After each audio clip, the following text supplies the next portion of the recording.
No. So wait, We are Now, live is it now, live? and this is live. We are live and in effect. Operation End Stage is in full effect. Welcome everybody to another installment of our makeshift podcast that we're putting together about bird flu and other things that are probably going to kill us. yeah. So today I think we're going to start discussing the avian influenza vaccine for poultry that was given some USDA approval recently, and what our feelings are on that. We could even introduce this broadcast with the ABC video, if I could cue that up. And The ABC video about the vaccination. yeah, let me see if I can get this queued up here. Hold, please. And we can discuss. I might have to.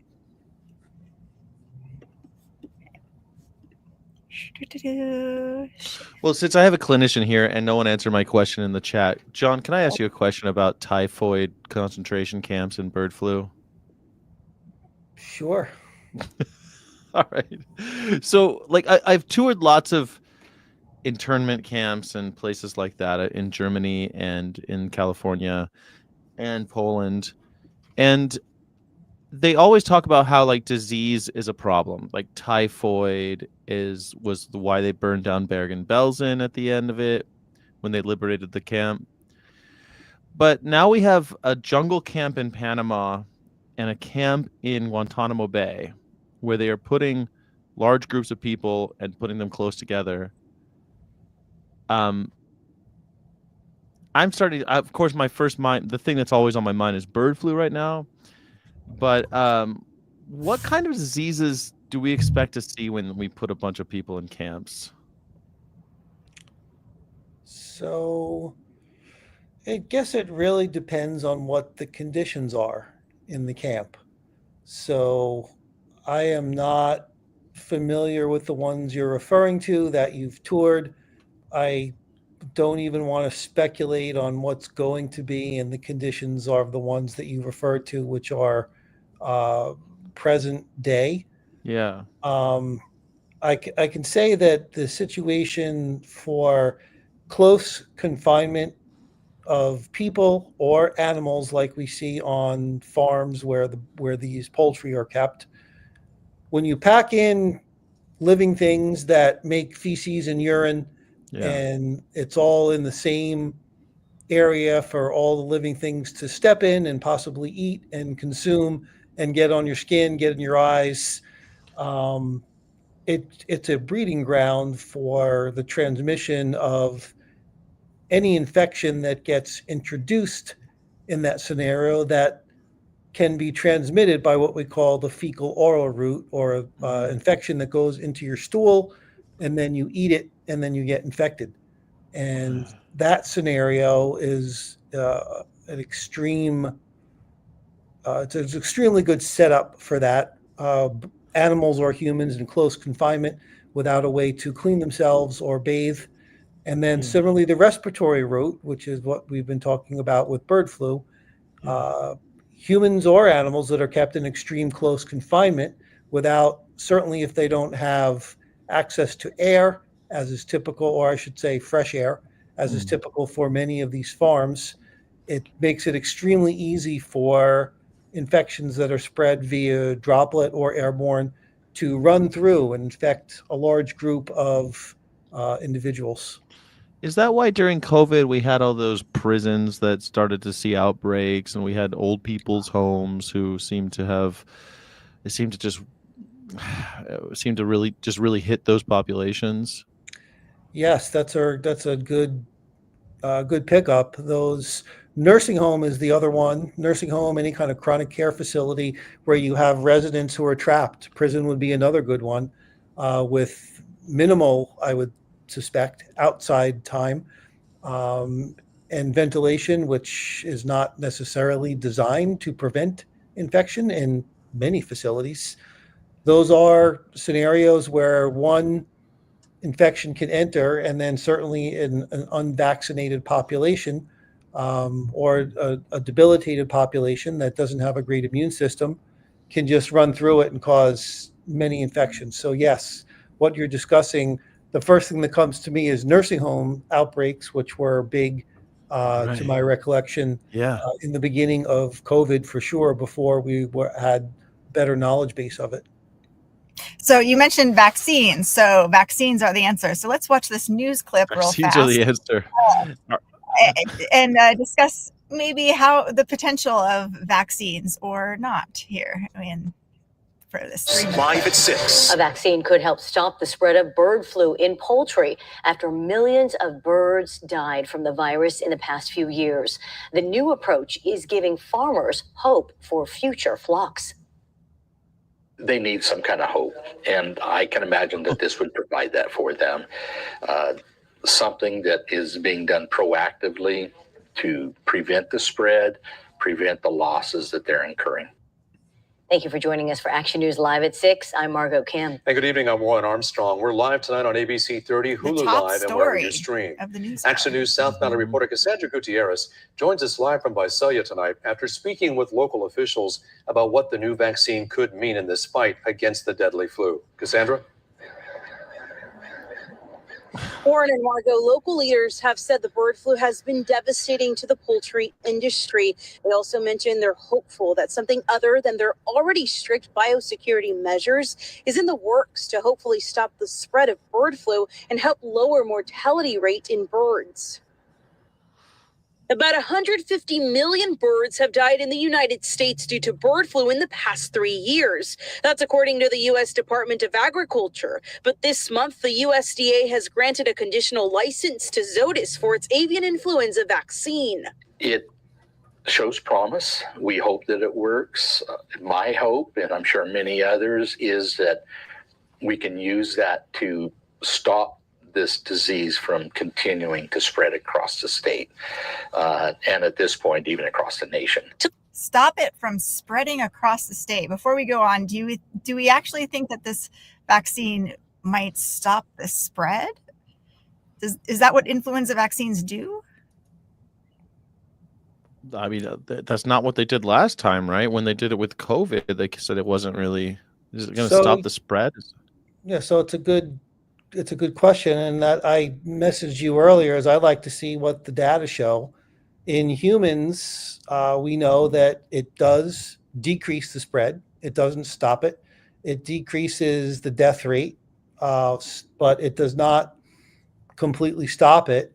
And that's a great question to ask is, if this is going to roll out, what is our ideal scenario, right? Is it the little data I looked at earlier that demonstrates a study out of Taiwan that it reduces a vaccine that they used over there, reduces the death rate or the mortality rate in birds, but there's no data on preventing transmission.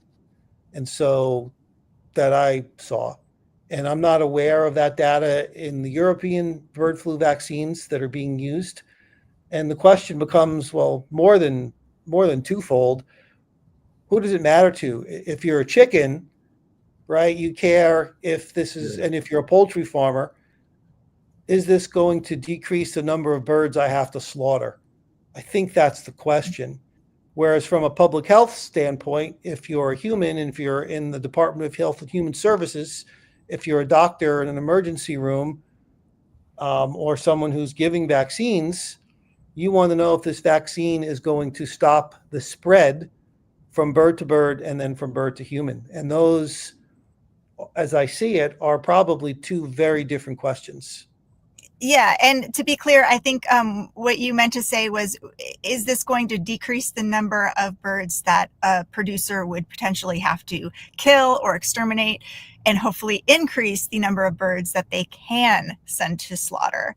I think that's maybe what their hope is. But, and I posed this question to Dr. Scott Weiss in a webinar a couple of hours before I was interviewed for this newscast, and I asked him what he thought about the poultry vaccines, and he says we're hoping it would just minimize the severity of the disease, maybe decrease the number of birds who die from this, because right now in intensive poultry facilities, if avian influenza hits the facility, they usually have faced significant mortality. 90+% die, while sanctuaries who are hit with avian influenza, they can save their birds, but in these highly stressful, intensive conditions, the vast majority of them die. They usually depopulate to stop the spread of the disease. And that was the whole theory with stomping out by depopulating all of these poultry facilities. It was they're going to die anyway, so let's try to kill them so that they don't suffer, but also we must kill them to stop the disease spread. Well, now it seems like if we vaccinate them, less birds will die, but could they potentially still be spreading the disease if they, are able to survive because they have this vaccine? So I'm going to let this tape play a little bit longer. Can I ask you also, hold on a second. Oh, sorry. What were you going to say? Does when you vaccine a bird, and so maybe I'm stupid and I don't know how vaccines work, but my understanding is that you're putting a little bit of the flu in me when you give me the vaccine, so that I develop immunity, so that when I encounter it in the wild, it doesn't hurt me so badly, right? Because I've got the antibodies. So that means I have a little bit of the flu, right? And doesn't that flu end up in the eggs, in the milk? Like, when you vaccinate them or not, how does that prevent it from entering the quote unquote food supply? That's one question she asked me was like, are these safe? Is it safe to eat vaccinated birds? And I'm not going to be the vegan who's like, no, there's a threat. I'm going to point out that in China, Mexico, France, Egypt, they all vaccinate their birds for avian influenza, and as far as we know, it's fine and safe. But that's also a good point. If we're not able to surveil as well, if they're not showing clinical signs, so are we going to be testing? And can we test? Is this vaccine one where we can distinguish between vaccinated birds and infected birds? Oh, that's a good question too, right? Like, I mean, so let's say we vaccinate even a cow. The cow gets vaccinated, because I mean that's where the word comes from, right? Vaccine, isn't it vaca, Yeah. right? It comes from the cow. So if we vaccinate the cow. The cow encounters bird flu, gets bird flu, but doesn't manifest any symptoms because she's been, in this case, she's been vaccinated. So she gives milk, or she has milk taken from her violently, and and they sell the milk on the market. Let's say they sell it raw. Does a vaccinated cow not have? Wouldn't it still be in the milk? I don't think the vaccine is any risk, because it's presumably it would be a killed or modified virus that doesn't pose any disease threat. But if that cow were infected with a virus, didn't show clinical signs, passed it in their milk, would that be a risk? I think these are questions that need to be asked. Doesn't the vaccine just make it so that I don't have such hard symptoms? So if one of the symptoms of our dairy cows is a lower milk yield, and now they're not going to manifest that, so they're just going to they're going to be producing the same amount of milk they would have had they not, been vaccinated, or had they not gotten it. They're just going to nothing changes. They just keep on producing milk. But now it's got virus in it, right? I thought that was the whole fear, was that we didn't want to eat and drink stuff with viruses in it. I know. There's so many things and the fear of the spread, we have to stomp it out. I guess we're on a commercial break now. Sorry. I think there's lots of questions here that we don't know the answers to, and it's been so hard to get information about this. I think they're going to be doing some studies on the vaccine. We'll find out more. But I ultimately don't think that they're going to be using this vaccine in poultry, because I think they're so scared of losing those export markets, unless other countries decide to start accepting vaccinated poultry birds. unless this becomes a thing, and we lose so many birds from avian influenza that it's worth it to lose those export markets. Yeah, let's see if we can pull this up to this. Stop this disease from continuing to spread across the state, and at this point, even across the nation. Tulare County Ag Commissioner Tom Tucker says stopping the spread of bird flu could mean a future drop in egg prices, as they have recently nearly doubled nationwide. Plus, keeping birds immune to the virus would be a positive sign for poultry farmers. It's just devastating. Immune to the virus. I don't think they would be. To many of those that raise birds, whether they're layers or for food, they're losing their entire, population. Dr. Crystal Heath from Our Honor says other countries like France, China, Egypt, and Mexico have already vaccinated their birds for avian influenza, but worries we may lose. Okay. Notice I'm being misquoted here. I am not worried about losing export markets. Understood, Crystal. All right. Because many countries don't accept imports from those currently vaccinating.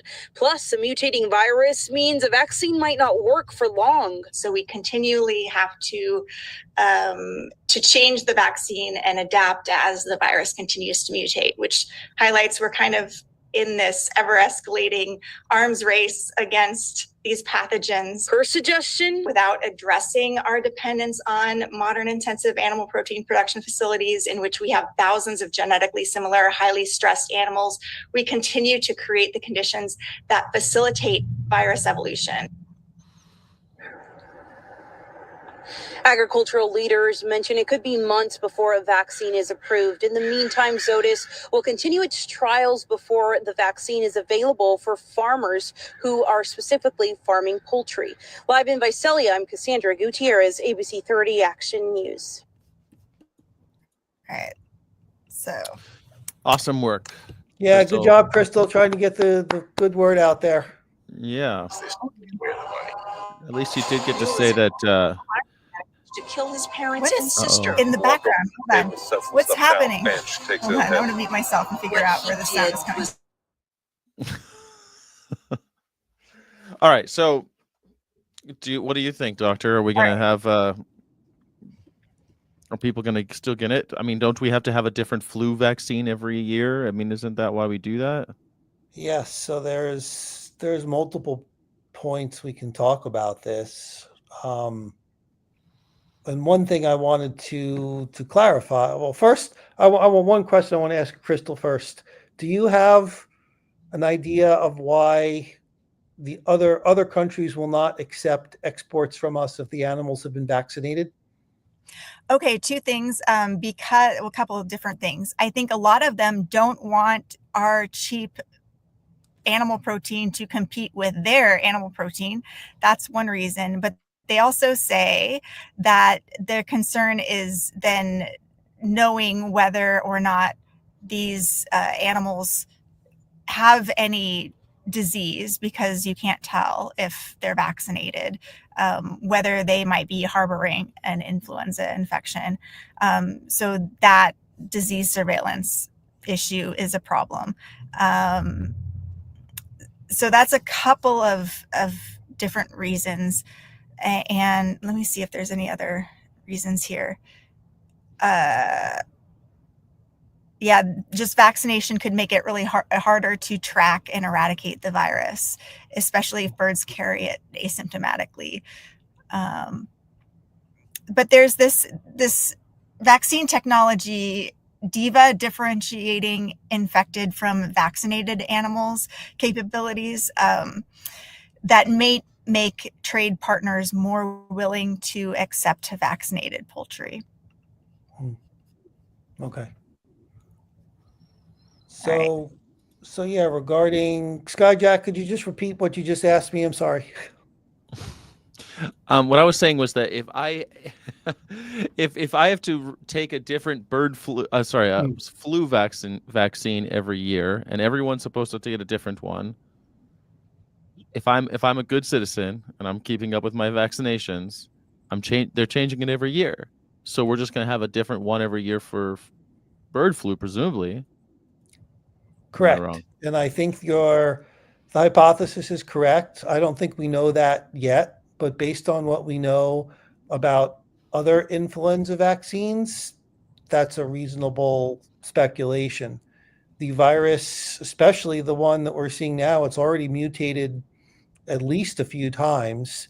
And the question is, the vaccine that's being produced now, by the time, assuming it's ready to go, will it even be meaningful? Will it offer any protection? And I don't know, right? How many times have they modified the COVID vaccine since it's been out since whenever it was 2020 or 2021? Right. How many boosters? I mean, we're going to give chickens boosters every year and all of this. And that's a great question. And I would think if the goal is to try and reduce the transmission and death of the birds, that would be a likely pathway to try and do it every year, maybe twice a year. I don't know. Depends how quickly it mutates and how effective the vaccine is and how you measure it. That's not the goal. The goal is for them to make more money and not have everyone complain about egg prices. I mean, this is, I don't think they're trying to save the chickens. You know, a pretty reputable source in another vet group told me vaccines protect against clinical signs but do not stop disease transmission. Vaccines then would expose people to the virus and increase the risk of human adaptation, leading to a human pandemic. And they say biosecurity is the best approach. This virus has been spreading worldwide since 2005. Vaccine was used and only caused problems, not eradication. So it doesn't do anything to keep it from humans. So can I tell you, okay, not to get too conspiracy theory, but I have this, hold on, can you add this to the screen, Crystal? This is a transcript from something that happened in the Oval Office just a few days ago. It seems like years ago now, but it was just a few days ago. An executive order to start a sovereign wealth fund. Lutnick, who is who is he? He's the, I don't know what, like one of the head finance guys over there. He says the extraordinary size and scale of the U.S. government and business it does with companies should create value for American citizens. If we are going to buy 2 billion COVID vaccines, maybe we should have some warrants and some equity in these companies and have that grow for the help of the American people. So I bring in all these things together. I think Scott and I will create an amazing sovereign wealth fund for you, sir. Of course, right after they mentioned vaccines, the room got kind of weird. And you guys can watch the video. This is just the transcript to make sure I wasn't freaking out, because I just wanted to find out why were they talking about vaccines. Right after they were done talking about, like, just the next line, Trump changes it to say, and as an example, TikTok, we're going to be doing something perhaps with TikTok and perhaps not. If we make the right deal, we'll do it. Otherwise, we won't. But I have the right to do that. And we might put that in the sovereign wealth fund, whatever we make, or if we do a partnership with very wealthy people, a lot of options, but we could put that as an example on the fund. So they're talking about buying TikTok and investing in companies that make vaccines. Yeah.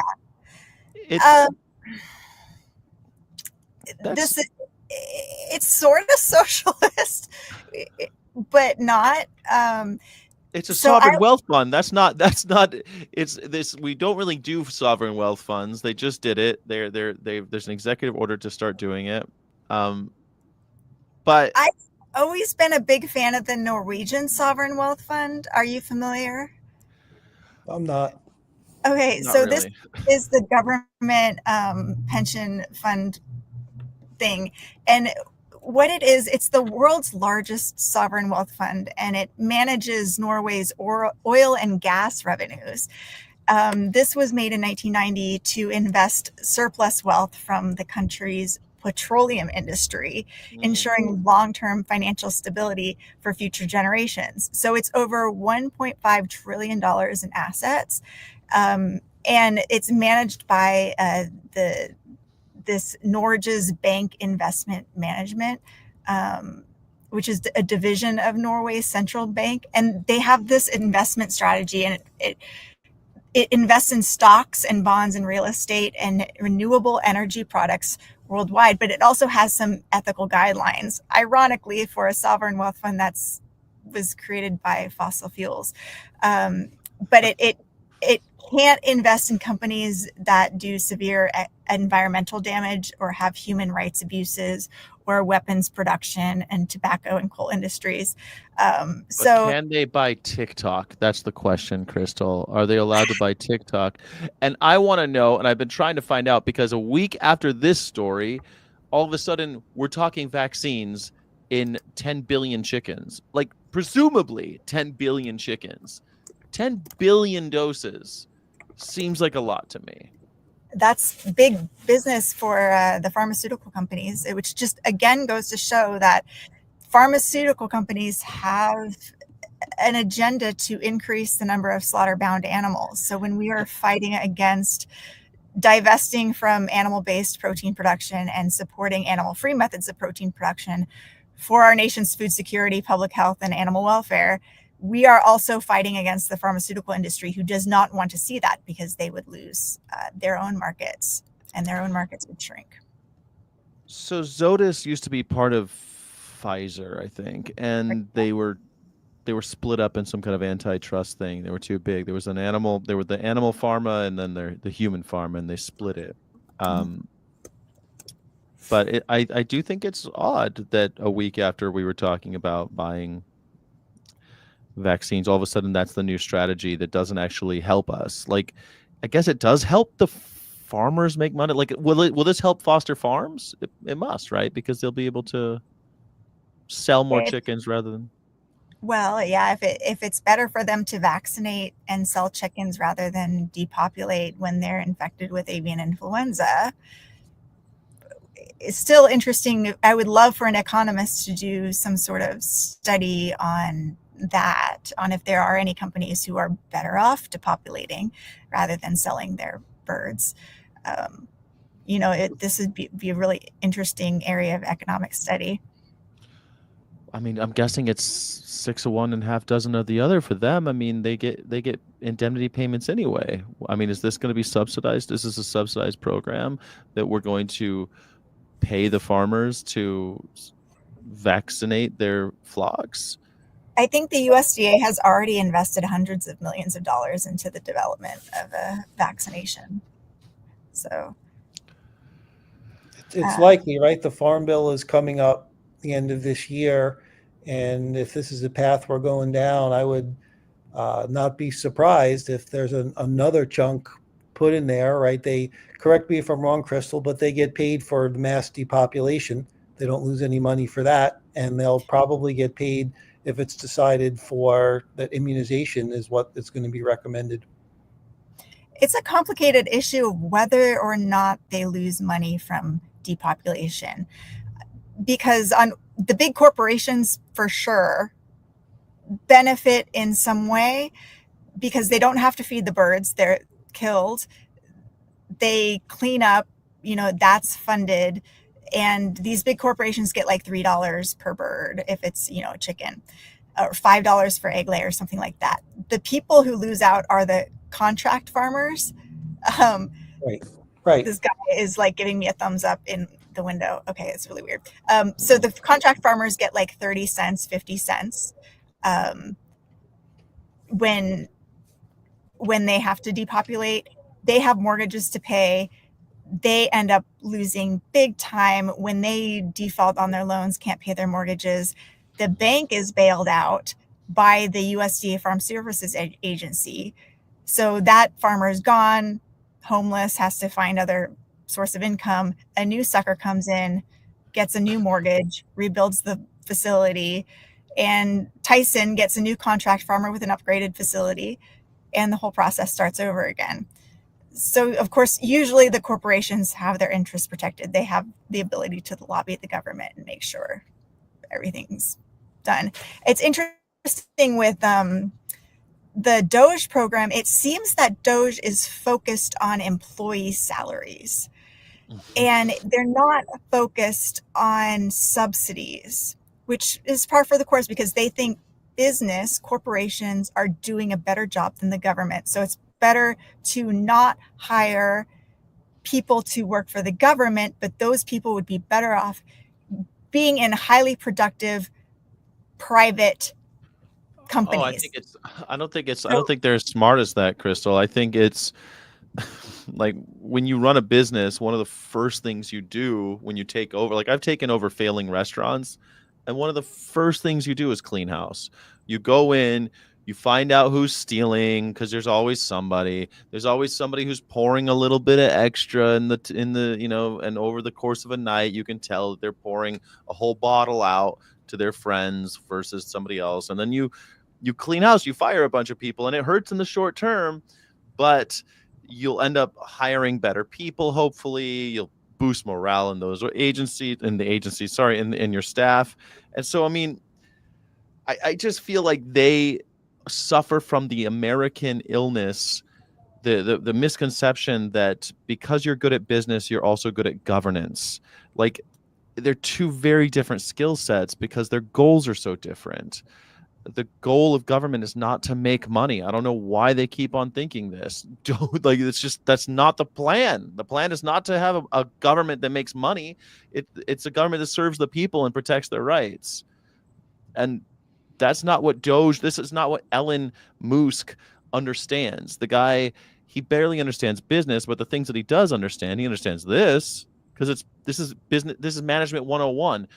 When you take over, you go in, you clean house, you crack some skulls, you try to build up, you try to build, you try to change the culture of the place. This is what you do. Like, I don't know, man. I've taken over lots of restaurants that were failing, and this is what it looks like.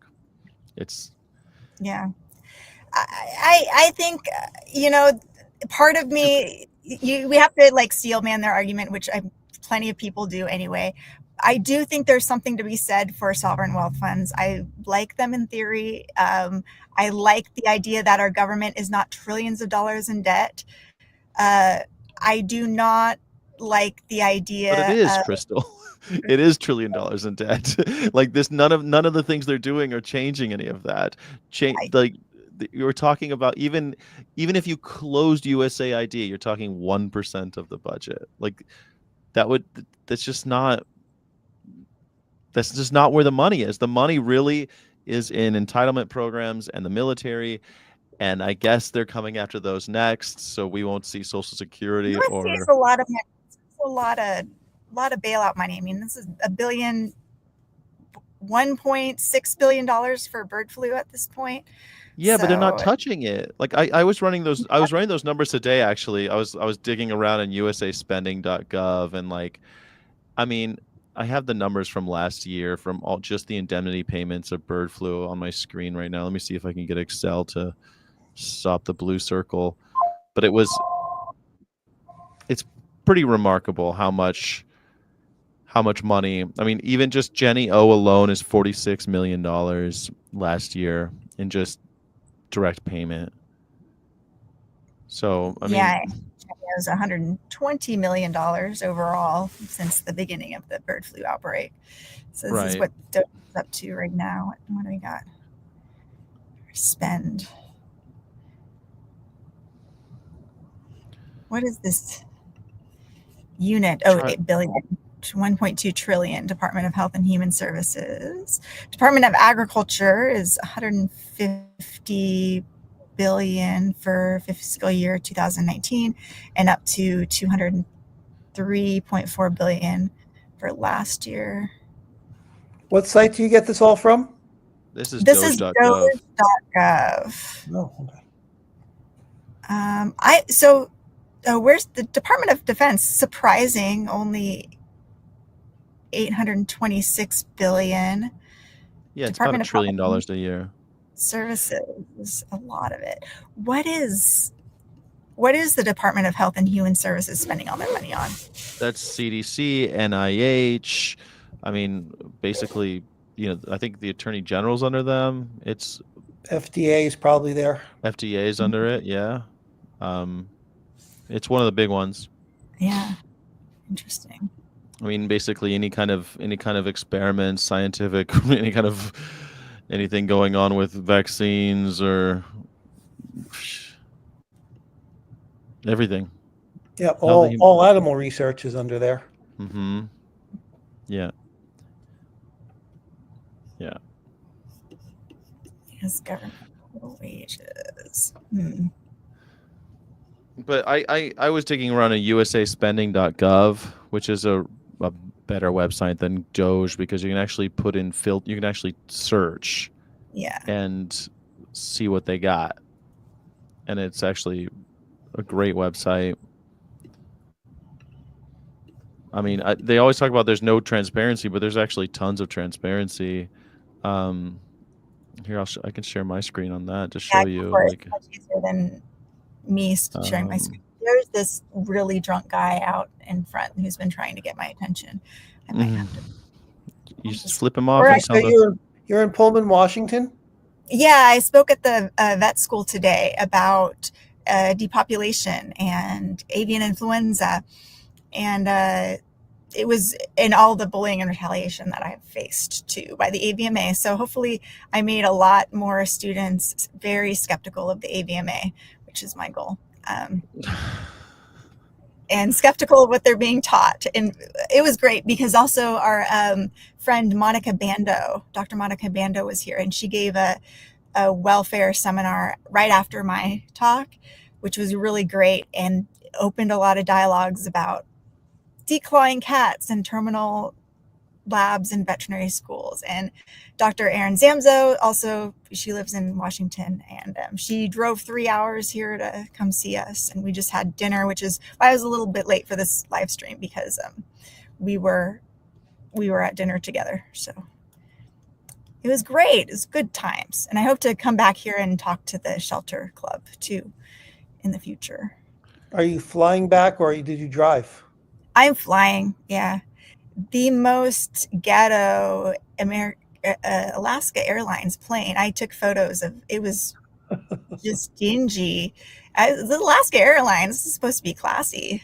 Really? They're the ones that always fall out of the sky. They got all those Boeing Max. They're one of the top rated, I think, in the most recent ratings. Yeah, if they can keep the doors on the plane. I'm tempted to turn this laptop around and show you this drunk guy who's been walking back and forth, but I don't want to give him any attention either. If you want to share the screen. What am I sharing? The screen that I'm. Oh, I'm sorry. I didn't see. There it goes. So at usaspending.gov, you can just go in and get pretty cool graphs and all the data, and you can download. You have to parse it a little bit, but all I did was put in direct payments, USDA. I used the word indemnity because I knew that only indemnity payments were really going to be. Once you download the data, one of the columns will tell you what kind of indemnity payment was, but literally all of them, 100% of them were something to do with avian influenza. But then you can see what the outlays were, what the obligations were, what the total. You can see how many columns there are. There's a ton of data here for what you want, but it's every payment. So you'll see Jenny O comes here, but then she'll come up again. Jenny O Turkey Store again right here. So here, Jenny O took $4.8 million, and then Jenny O again took $4.1 million. But once you have it in Excel, you can kind of manipulate it a little bit better. But then it'll also give you little graphs over time, how much money was spent, $140 million in April. Seems like a lot of it went in April. I guess that was when the bird flu was when they were really killing birds or something. Yeah, it makes sense. I guess and so. What's the most recent one? December 2024? Yeah, December 2024, $4.5 million of obligations. And then they'll show you by state which territories had the most. And of course, you can see in California we had the most because of all the egg-laying hens and dairy cows. Michigan came in number 2 with $97 million last year. But it's a great if you're kind of a data freak like I am. I love looking at these numbers. Crystal actually showed me how to do it, and once you get the hang of it, it's pretty, I mean, it's a testament to our transparency, honestly. Everyone's always, oh, you can never tell. But I mean, literally just go in here and you can see who's getting what. And all sorts of different payments as well. It doesn't have to be just that. Like the first one I ran had a bunch of payments about wildfires. So I couldn't use that. But once I just used indemnity payment, it was all bird flu. So I thought it was pretty cool. Yeah. And I'll show you our little blog post that we made about this. There we go. All right. So we kind of put this together in a blog post, and we listed, although I need to update Jennie-O Turkey Store because they're up to $120 million. We put together this chart, and we also got data on what methods of depopulation was used during each of the outbreaks. So we can tell all of these top poultry companies used VSD. It doesn't, and not until you get down to Select Genetics, where they use just foam, and then VSD again, and then CO2 from Morning Fresh Farms, but way down the list here. And a lot of these are certified humane. So, you only eat certified humane eggs. Well, they still use VSD to kill their birds. And you would think that they would want to put plans in place to use less cruel methods, but they don't have to, because the AVMA allows heat stroke-based killing. So this is also a spreadsheet of all of the depopulations we got from the USDA up until June of 2024. They used to give us this data every month, but I think they got a little defensive and haven't given it to us since last year. But we can see what methods of depopulation was used at each of these events.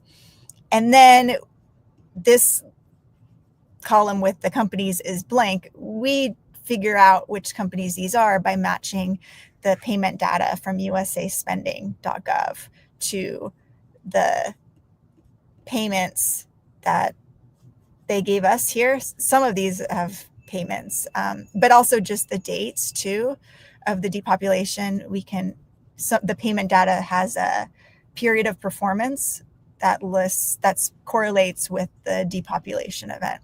So that's how we match the companies to each of these depopulations. And maybe us publicizing this in the New York Times is what made the USDA say, hey, maybe we shouldn't give them this data anymore. I don't know. But it feels like something that the public ought to know what they're buying. You published this in the New York Times? Yeah, actually, this made the front page of the New York Times back in April. I'll show you this article. And is this from Our Honor, Crystal? Yeah. So this is our press page. If you ever want to check out our press page, ourhonor.org/press. And if we scroll down to, where is the New York Times one? Way back here.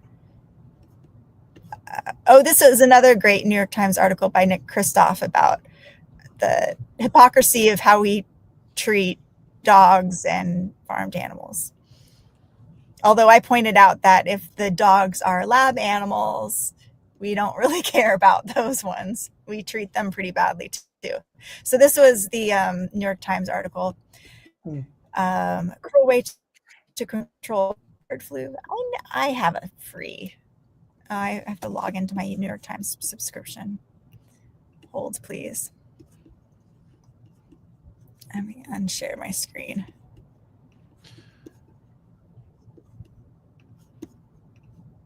But it wasn't the front page, just below the fold, and it was an awesome article. Yeah, that's great. You got that press. And I feel like we could get more press. And it's not that hard. And maybe we should start just a regular weekly meeting on drafting a statement to the press on various things that happen. Because even this Zoetis vaccine thing, the press is dying for professional perspectives on this. And it was really, Cassandra Gutierrez just reached out to me on Instagram and it was like, will you comment on the story? And I'm like, yeah. Sure. But even though I was busy, I was flying to Washington. I just got done with a day's work. I was like, should I, shouldn't I? Okay, let me just do this real quick. It was a 15-minute conversation. I put together my talking points, and not a big deal. So we really need to do more of that, get our perspectives in the press so that we get the right narrative out there. And or else it's literally just going to be corporate interests getting their side of the story if we don't get our side of the story. Yeah, in I there. want to help with that as well. Jack, Yeah. are you with Our Honor? Yeah. Okay. So yeah, Crystal, and then something that it wasn't my idea, but I've read is, and it makes sense to me, is in the past, bird flu outbreaks were stopped by mass depopulation, but it's not working this time, which raises a whole bigger issue of, is this even the right way to continue not just spending billions on it, but cruelly killing these animals that's not even doing anything good for anybody? I see that as kind of a bigger question. Something different may need to be done than the current approach. Yeah, and the Trump administration is thinking about more creative ways of depopulating, because if a building is infected, there have been many instances where all of the birds die before they're able to be depopulated. Is that the norm? Is it always the case? Do we have the data? In some cases, can we save some of the birds? We usually just depopulate all of the buildings at a facility when one is positive. Can we save some of the buildings? I don't know. Yes, stamping out hasn't worked, but would not stamping out be a lot worse? There's so many questions here. Once it got into the cows, it seems like depopulation wasn't going to work. I mean, I think that's what the difference is. Once mammals had it, you It's can't everywhere. depopulate bird populations and hope that you're going to keep it from spreading. Just Yeah. I don't know. Yeah, And it's not. I mean, I think it's, at least as the non-veterinarian part, it's just not a given that that's the best way to go about it. And especially if we're going to take taxpayer dollars, hundreds of billions, and invest in it, I think it's a reasonable question to ask. if depopulation is necessary at all, or whether or not we should be using ventilation shutdown. Well, both. One, for sure, in more humane methods is what I'm a fan of as well, just like you are. Yeah. But is the goal? So what's the goal, right? That's my question. What's the goal of the mass depopulation?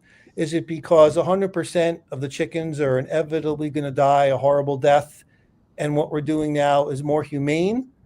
Or are we doing it to help prevent the spread to humans? Or is there another option? Well, why are we doing it? Well, the party line is to prevent the spread to humans. But also, it was other to farms. prevent the spreads to other farms, which then would decrease the spread to humans. So that's the theory, but it's not working. Yeah, right, it's not working because mammals got it. I'm sure it worked fine until mammals got it, and it was pretty rare anyway. Depopulation was fairly rare. Crystal has all those numbers about how infrequent.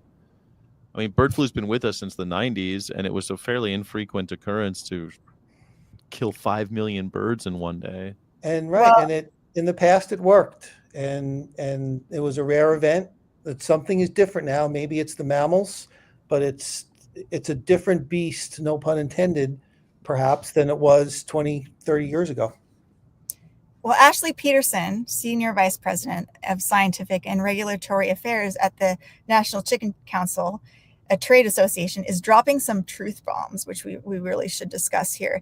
Indemnification is in place to help the farmer control and eradicate the virus, regardless of how the affected birds are raised, she said in an email. The criticisms, she added, were the work of vegan extremist groups who are latching onto an issue to try and advance their agenda. I I want to thank Ashley Peterson for that quote in the New York Times article, because it just brought me so much joy to be referred to as this. And now, yeah, it's an extremist point of view to say that cooking animals alive Right. is beyond the pale. What's also kind of galling about that is when they did it to pigs during COVID, we had public outcry.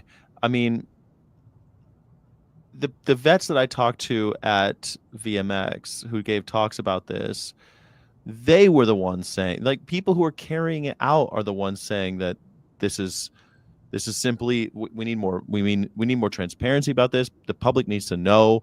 And they also said that the human toll is unspeakable, that people are killing themselves over it because it's so horrific.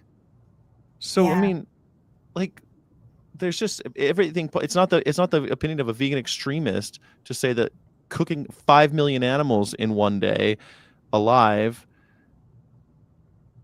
that's somehow that's inhumane. That there must be a better way. I think everyone reading that New York Times article is like, wait, I side with the vegan extremists here. Yeah. Which I think, so I really thank the National Chicken Council for that. Like, you couldn't ask for a better quote from the National Chicken Council. So that was really wonderful. So, I mean, I don't know what you mean, though, Chris, when you say that the Trump administration is coming up with creative ways. Like, I don't see I mean, I read the creative ways. There was like 5 bullet points. One was smart perimeters, whatever the hell that means. Yeah. And inoculations. We're talking about vaccinating 10 billion birds. That just doesn't make sense to me. And they're complaining a week ago about buying 2 billion COVID vaccines for humans. And now is our chance. I really feel like this is why we got to get our statements to the media, because the media is like trying to wrap their heads around this. What's the story here? And like, okay, we're going to vaccinate all the birds. So many questions about the vaccines. Will it actually prevent the spread? Will it actually protect public health? How many fewer birds will die if we vaccinate them all? And now is our chance, while they're kind of struggling to grapple with all of this. We got to get our message in there. You know how RFK Jr. always, like, he changes the names all the numbers all the time about how many vaccines are on the childhood schedule, like, and you and I have talked about it, Crystal, where RFK will say it's 80, it's 100, but it's closer to like 20 or something like that. But somewhere in there, we get a bunch of vaccines when we're kids, right? What does that look like? Is there a danger, since I have a doctor here, when we're doing that? What if it did go to this nth degree and I'm getting something extreme like 500 vaccines? Is there a problem? Do vaccines negatively affect you if the more you get of them? I mean, if I live to be 100 and I get, I don't know, 75 flu shots as I go, and I get whatever other ones they tack on, am I gonna, is there a cumulative effect, I guess is what I'm asking? Not to my knowledge. I'm certainly not aware of any data in humans to suggest some kind of cumulative toxic effect, for lack of a better word. Yeah. I'm not aware of anything to suggest So that.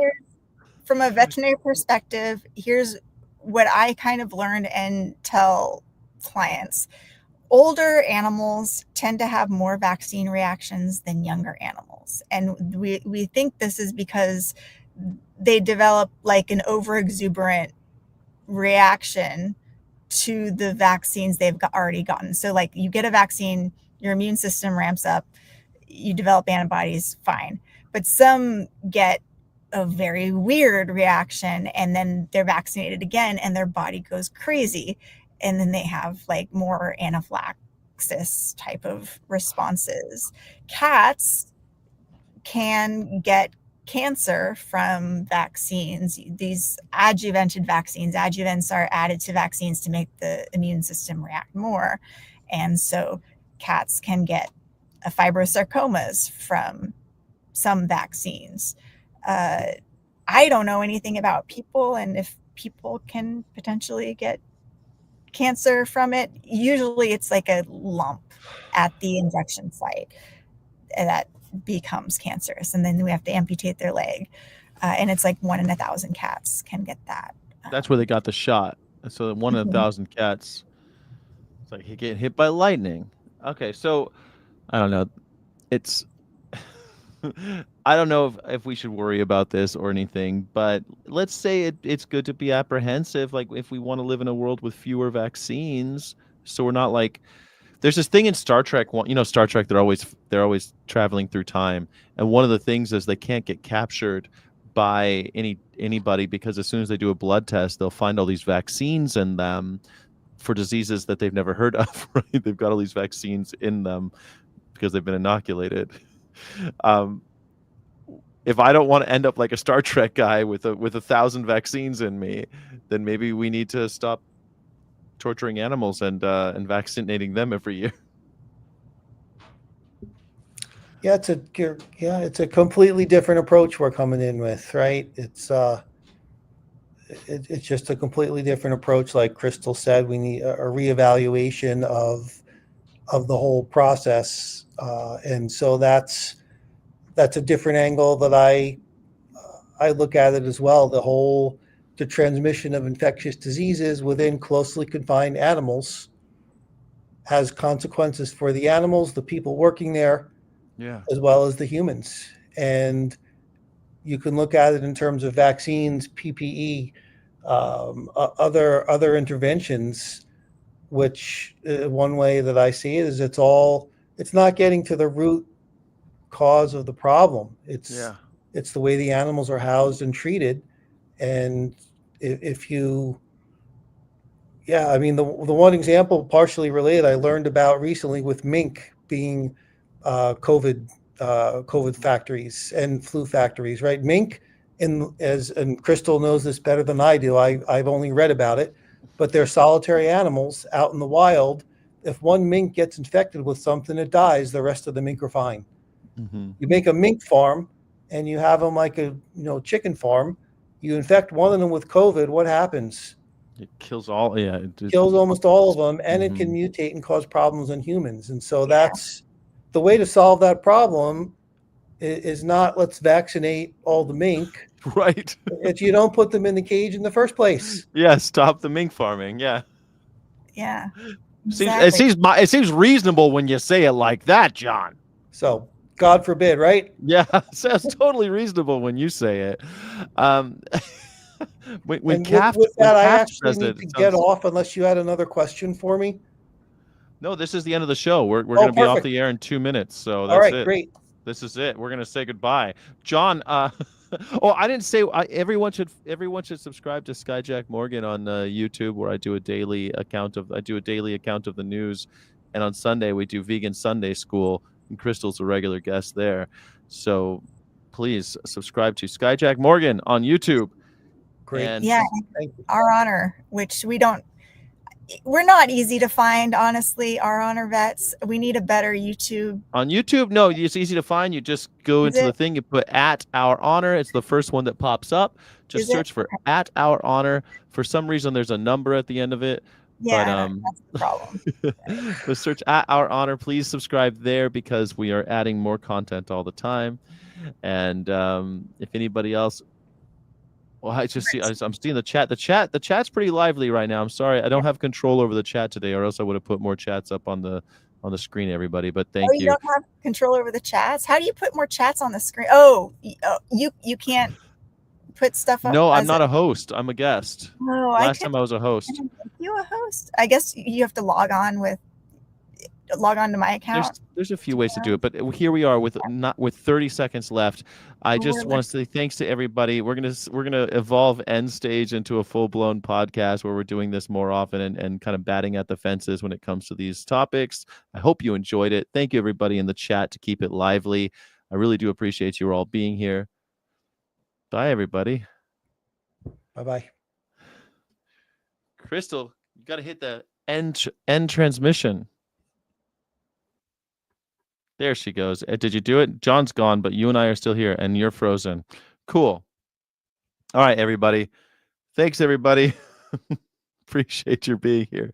Bye, Crystal, if you can still see me.